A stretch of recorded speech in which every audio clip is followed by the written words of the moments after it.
Recent గా ఒక 2 days నుండి మన ఈ సోషల్ మీడియాలో ఈ పెంగ్విన్ గురించి బాగా వైరల్ అవుతుంది. అసలు దీని స్టోరీ ఏంటి? యాక్చువల్లీ ఇది ఇప్పటిది కాదు, 2007 లోది. వెర్నర్ హెర్జాగ్ అనే ఒక director encounter at the end of the world అనే ఒక డాక్యుమెంటరీ తీయడం కోసం అంటార్కిటికా వెళ్లారు. యాక్చువల్లీ ఈయన వెళ్ళింది అక్కడున్న సైంటిస్టులను కలిసి అండ్ అక్కడున్న వెదర్ ని చూసి ఒక డాక్యుమెంటరీ తీద్దామని. కానీ అక్కడికి వెళ్లిన తర్వాతే ఈయనకు ఒక స్టోరీ తెలిసింది. అదే ఈ పెంగ్విన్స్ వెనుక ఉన్న స్టోరీ. సో మనందరికి తెలిసిందే, అంటార్కిటికా అంటే మేజర్లీ పెంగ్విన్స్ ఎక్కువ ఉంటాయి. ఈ పెంగ్విన్ల సమూహం గురించి ఆయన తెలుసుకున్నాడు. సో బేసిక్ గా ఈ పెంగ్విన్స్ కి 2 చాయిస్లు ఉంటాయి. సో ఫస్ట్ వన్ వచ్చేసి సముద్రం దగ్గరికి వచ్చి ఆహారాన్ని వెతుక్కొని తినడం, అండ్ అలాగే సెకండ్ వన్ వచ్చేసి వాళ్ళ సమూహంతోనే అందరితో కలిసి ఉండి బ్రీడింగ్ చేయడం. ఇవి 2 మాత్రమే వాటికి ఉండే చాయిసెస్. అయితే ఆ రోజు అన్ని పెంగ్విన్స్ ఒకే వైపు వెళ్తూ ఉంటే ఆ ఒక్క పెంగ్విన్ మాత్రం ఒక సెపరేట్ రూట్ ని ఎంచుకుంది. తను చనిపోతుంది అని తెలిసినా, అక్కడ ఫుడ్ దొరకదు అని తెలిసినా, ఫైనల్లీ ఒక్కతే ఆ పెంగ్విన్ ఒంటరిగా వాళ్ళ సమూహం నుండి 70 కిలోమీటర్ల దూరంలో ఒక మౌంటైన్ ఉంటే ఆ మౌంటైన్ పైకి వెళ్లిపోయింది. సో సైంటిస్టులను చూస్తూ ఊరుకోలేదు, మళ్ళీ ఆ పెంగ్విన్ కోసం వెతికి దాన్ని తీసుకొచ్చి మళ్ళీ సమూహంలో కలిపారు. కాకపోతే మళ్ళీ ఆ పెంగ్విన్ ఒంటరిగా ఆ కొండ వైపు వెళ్లిపోయింది. సో ఇక్కడే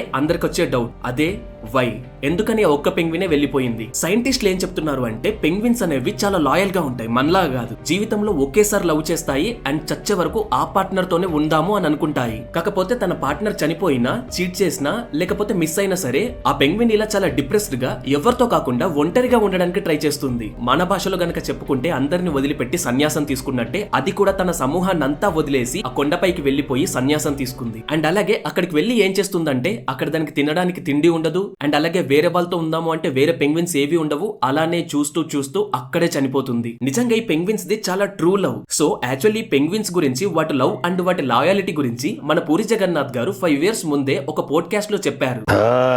ఒక 30 నిమిషాలు కునికేద్దాము. అబ్బా, మా గురువు గారి పాట 2 ముక్కలు గుర్తు చేసుకుంటా పడుకుందాం. ఆహాహా, వెన్నెలైనా చీకటైనా. భార్య తన ప్రియుడితో కలిసి తన భర్తను నైట్ చంపేసి ఆ తర్వాత ఏం చేసిందో తెలుసా? తన ఫోన్ లో వీడియోస్ చూసింది. ఇది ఎక్కడ కాదు, మన ఆంధ్రప్రదేశ్ లోని గుంటూరులోని చిలువూరు అనే ఒక ఊర్లో జరిగింది. సో మ్యాటర్ లోకి వెళ్తే క్లియర్ గా చెప్తాను, వినండి. మొన్న అంటే ఒక 2 days బ్యాక్ అనుకుంటా, భర్త ఇంటికి వచ్చిన తర్వాత భార్య బిర్యానీ చేసింది. ఆ బిర్యానీ ఏం నార్మల్ గా చేయలేదు. ఆ బిర్యానీలో దాదాపు 20 స్లీపింగ్ పిల్స్ కలిపి భర్తకు పెట్టింది. సో ఆ బిర్యానీ తిన్న భర్త డీప్ స్లీప్ లోకి వెళ్లిపోయాడు. ఇక ఆ తర్వాత భార్య తన ప్రియుడితో ఈ పడుకున్న భర్త ఎవరైతే ఉన్నారో తనపై మెత్త అంటే దిండు అంటాం కదా, దిండు పెట్టి ఊపిరి ఆడకుండా చేసి చంపేసింది. ఎవరైతే చనిపోయారో ఆ భర్త పక్కనే కూర్చొని నైట్ అంతా ఫోన్ లో అసభ్యకరమైన వీడియోస్ అంటే కాన్ వీడియోస్ చూసిందంట. సో ఇదంతా అయిపోయింది. తెల్లవారిన తర్వాత ఈమె అందరికి కాల్ చేసి ఏం చెప్పిందంటే అతను కార్డియాక్ అరెస్ట్ వల్ల లేకపోతే హార్ట్ అటాక్ వల్ల చనిపోయాడు అని చెప్పింది. ఎందుకో వాళ్ళందరికి డౌట్ వచ్చి పోలీస్ కంప్లైంట్ పెడితే అప్పుడు వాళ్ళ ఇన్వెస్టిగేషన్ లో ఫారెన్సిక్ రిపోర్ట్స్ వచ్చిన తర్వాత ఏం తెలిసింది అంటే అతను నార్మల్ గా హార్ట్ అటాక్ వల్ల చనిపోలేదు, సఫకేషన్ వల్ల చనిపోయాడు అని తెలిసింది. సఫకేషన్ అంటే ఊపిరాడక అన్నట్టు. సో ఆ తర్వాత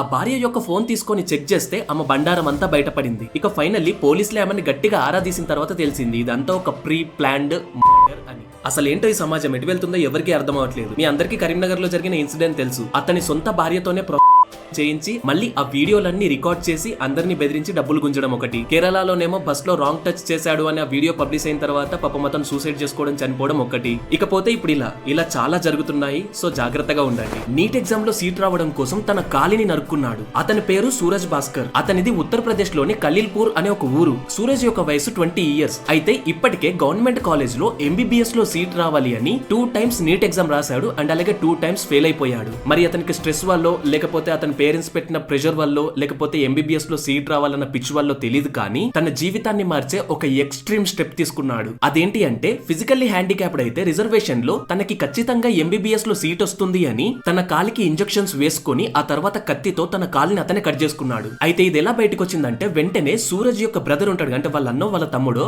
సో అతను పోలీసులకు ఫోన్ చేసి మా తమ్మునికి అంటే సూరజ్ కి ఎవరో గుర్తు తెలియని వ్యక్తులు వచ్చి తన కాలిని నరికారు అని కంప్లైంట్ రైజ్ చేశాడు. సో పోలీసులు కూడా ఆ గుర్తు తెలియని వ్యక్తులు ఎవరు అని కనిపెడదామని ఇన్వెస్టిగేషన్ స్టార్ట్ చేశారు. సో ఇన్వెస్టిగేషన్ చేస్తున్నప్పుడే పోలీసులు ఈ సూరజ్ యొక్క ఫోన్ ని చెక్ చేశారు అండ్ అలాగే అతని గర్ల్ ఫ్రెండ్ తో ఉన్న చాట్ ని ఇవన్నీ చెక్ చేసినప్పుడు వాళ్ళకి తెలిసింది ఏంటి అంటే ఈ వేరే వాళ్ళు ఎవరైతే తన పైన అటాక్ చేశారో అని అన్నారో అదంతా ఫేక్, తన కాల్ని అతనే నరుక్కున్నాడు అనేది రుజువైంది. సో దానికి బలమైన రీజన్ ఏంటి అని కనుక్కుంటే 2026 లో ఎలా అయినా సరే నీట్ లో ర్యాంక్ కొట్టాలి అని అతను ఫిక్స్ అయ్యాడంట. ప్రీవియస్ 2 times ఫెయిల్ అయ్యాడు అండ్ అలాగే ఈసారి సీట్ కొట్టాలి అనే దాంతో తన కాల్ని తానే నరుక్కున్నాడు. సో దీని రిజల్ట్ ఏంటి? ఒకవైపు వైపు చూసుకుంటే తన కాలు పోయింది, ఇంకొక సైడ్ రిజర్వేషన్ కూడా లేదు, పైగా కేసు ఫైల్ అయింది. సో దీన్ని బట్టి మనం ఏం నేర్చుకోవాలి? దేనికోసమైనా ట్రై చేయాలి, ట్రై చేయడం మాత్రమే మన బాధ్యత. వస్తుందా రాలేదా అనే సెకండరీ. ఇలా కాళ్ళు చేతులు నరుక్కుంటే రిగ్రెట్ అయ్యేది మనమే.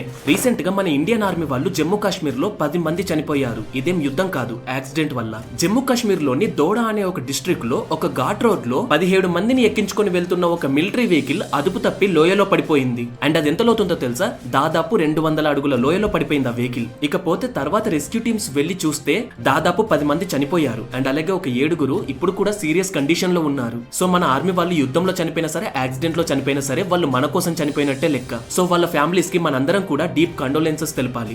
Rest in peace real heroes. MD Wasif అనే ఒక అతని కార్ లో దాదాపు 10 కిలోల గోమాంసం దొరికింది. సో ఇలా గోమాంసం దొరికిన తర్వాత ఆయన మాత్రం ఇది నేను పెట్టాను అని ఒప్పుకోలేదు. సో దీని వల్ల అక్కడున్న పోలీసులు ఈ కేసుని ఇన్వెస్టిగేషన్ చేయడం స్టార్ట్ చేశారు. అప్పుడు ఏం తెలిసిందో తెలుసా? యాక్చువల్లీ నిజంగానే ఈ వసీఫ్ అనే అతను తన కారులో గోమాంసం పెట్టలేదు. మరి ఎవరు పెట్టారు? పెట్టింది ఎవరో కాదు, తన సొంత భార్య అమీనానే. యాక్చువల్లీ ఈ అమీనా ఈ గోమాంసాన్ని ఆర్డర్ చేసిన తర్వాత దాన్ని అతని కారులో అతనికి తెలియకుండానే పెట్టింది. సో పెట్టి నార్మల్ గా ఊరుకోలేదు. ఆమె మళ్ళీ బజరంగ్ దళ్ వారికి కాల్ చేసి ఇలా గోమాంసం తీసుకెళ్తున్నాడు అని కంప్లైంట్ చేసింది. అప్పుడు వాళ్ళు ఆ వెహికల్ ని ఆపి చూస్తే అప్పుడు నిజంగానే ఈ గోమాంసం దొరికింది. మరి ఎందుకు ఇలా చేసింది అంటే, సేమ్ లక్నోకి చెందిన అమీనా భోపాల్ కి చెందిన అమన్ అనే ఒక వ్యక్తిని లవ్ చేసింది. సో ఆబ్వియస్లీ దీనికి భర్త అడ్డుగా ఉంటాడని తెలిసి భర్తను ఎలాగైనా తప్పించాలి అని చూసింది. సో ఇదంతా కూడా పోలీసులు చేసిన ఇన్వెస్టిగేషన్ లో తెలిసి ఆమె బండారం అంతా బయటపడింది. రాను ఆడవాళ్ళు నిజంగా చాలా వైలెంట్ గా తయారవుతున్నారు. సో ఇది గైస్ ఇవాళ వీడియో మీకు చాలా ఇంట్రెస్టింగ్ గా అనిపించింది అని అనుకుంటున్నాను. ఇప్పటి నుండి దాదాపు మన ఛానల్లో ఎవ్రీడే ఒక వీడియో చాలా ఇన్ఫర్మేటివ్ గా వస్తుంది ఇలానే.